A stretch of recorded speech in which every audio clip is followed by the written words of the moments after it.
Good morning, dear students. Welcome to your science class. Dear students, in the previous video, we have discussed about the spoilers of food, and today we will discuss the causes that leads to spoilers of food. आज हम वो कारण पता करेंगे जिसके कारण हमारा भोजन जो स्पॉइल हो जाता है। तो अगर हम कुछ समय के लिए भोजन को, कुछ फ्रूट्स हैं, वेजिटेबल्स हैं, कर्ड है, मिल्क है, उनको अगर हम किचन में ही शेल्फ पर रख देते हैं तो वो उनकी अपीयरेंस, उनका टेस्ट चेंज हो जाता है और वो स्पॉइल हो जाते हैं। तो ऐसे ही अगर हम फ्रूट्स या ब्रेड है, वेजिटेबल्स हैं, इनको भी अगर हम बाहर रख देते हैं तो आप देखोगे कि उसके ऊपर कुछ कोटने सा मटेरियल सा हो जाता है। तो दैट इज़ क्या है, ये फंगस होती है और इससे हमारी ये भोजन, it indicates that our food is spoil, तो हमारा भोजन जो खराब हो चुका है। तो जो मेन रीज़न है, इनके 3 रीज़न है स्पॉइलर ऑफ फूड के: micro organisms, enzymes, insect, worms and rats. Micro organism जो होते हैं बच्चों, वो टाइनी ऑर्गेनिजम्स होते हैं like bacteria and fungi. These are the main causes of the spoilage of food. These organisms tend to grow fast in the presence of moisture and warmth.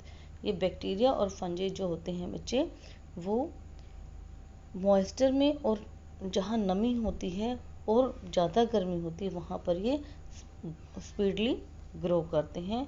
तो हमें अपने भोजन को स्पॉइल होने से बचाने के लिए, बैक्टीरिया और फंजी से बचाने के लिए उसको ड्राई करना है, उसके मॉइस्चर को दूर करना है और अपने भोजन को फ्रिज में लो टेम्परेचर में रखना है।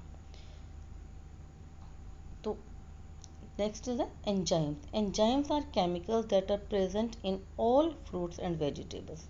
एंजाइम्स क्या होते हैं बच्चे? ये केमिकल्स होते हैं जो हर फ्रूट और वेजिटेबल्स में प्रेजेंट होते हैं।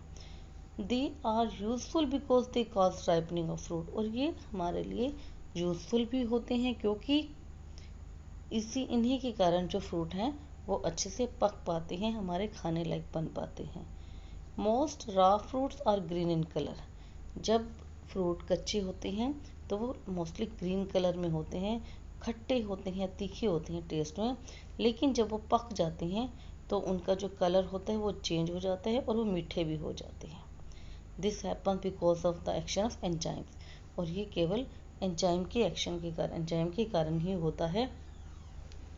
Most raw fruits are green in colour and sour और बिटर। देखा होगा आपने एप्पल और मैंगो जब स्टार्टिंग में आती हैं तो ग्रीन कलर के होते हैं, वो खट्टे बहुत होते हैं, लेकिन ये एंजाइम्स के कारण पक जाते हैं और फिर ये मीठे हो जाते हैं। लेकिन क्या होता है बच्चों कि जो एंजाइम्स होते हैं, जब फ्रूट पक जाता है तभी वो उसके अंदर प्रेजेंट होते हैं और वो अपना एक्शन करते रहते हैं, उनका एक्शन चलता रहता है।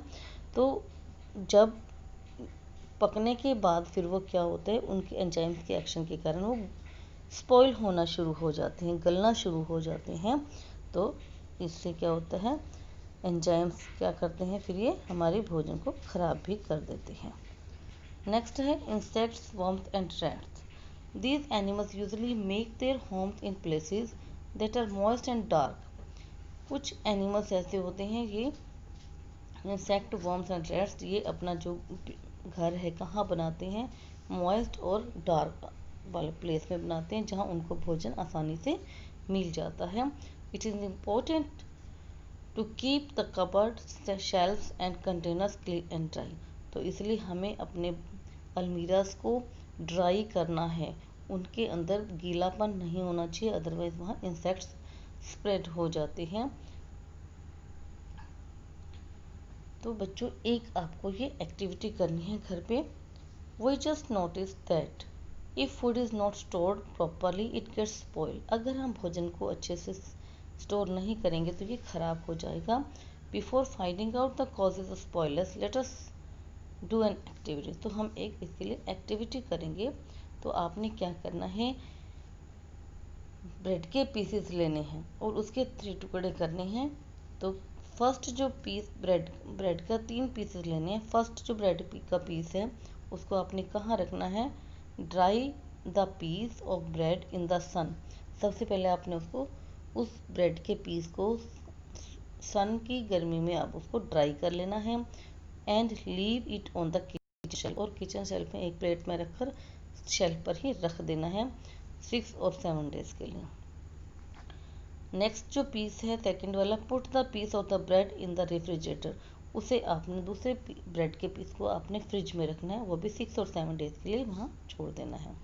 जो थर्ड पीस है ब्रेड का, उसको आपने कहाँ रखना है? एक बॉक्स में रखना है और उसके अंदर कुछ पानी स्प्रिंकल छिड़क देना, पानी डालकर उसमें थोड़ा सा ब्रेड के ऊपर, और उसको एक बॉक्स में बंद कर देना है so that it remain moist, ताकि उसके अंदर गीलापन रहे। Leave it in a covered box, और उसे बंद कर देना है और 6 और 7 डेज के लिए छोड़ना है। इसके बाद बच्चों आपने 6 और 7 डेज के बाद इसको आपने नोटिस करना है कि क्या होता है। जो इसके रिजल्ट आएंगे उसको आपने मेरे साथ शेयर करनी है और अपनी नोटबुक पर इसके ऑब्जर्वेशन आपने राइट करने हैं। Causes of spoilers of food में मैं आपको बता रही थी कि जब आप ये कर पाओगे एक्टिविटी, तो आपको इस टाइप के ये ब्रेड्स जो हैं, which pieces of bread has some coating growth, इनमें से जो आपने ये एक्टिविटी की, किस ब्रेड के ऊपर इस टाइप के कोटिंग ग्रोथ हो जाती है। कॉटन सी वाइट सी जो होती है वो इसके ऊपर स्प्रेड हो जाएगी। एंड विच बिकम्स रेड, और कौन से रेड कलर की, ब्राउन कलर की, ब्लैक कलर की कुछ दिनों के बाद हो जाती है ये। These changes take place because bread moulds, और ऐसा क्यों हुआ? क्योंकि इसके ऊपर फंगस ग्रो हो गई है। ओके, और इस फंगस को हम माइक्रोस्कोप के द्वारा देख सकते हैं। प्रिकॉशंस, इस एक्टिविटी को करते समय आपको बच्चों कुछ प्रिकॉशन, कुछ सावधानियां यूज़ करनी है। सबसे पहले, you have to perform this activity under the observation your parents. आपने इसको अपनी पेरेंट्स के ऑब्जर्वेशन में करना है।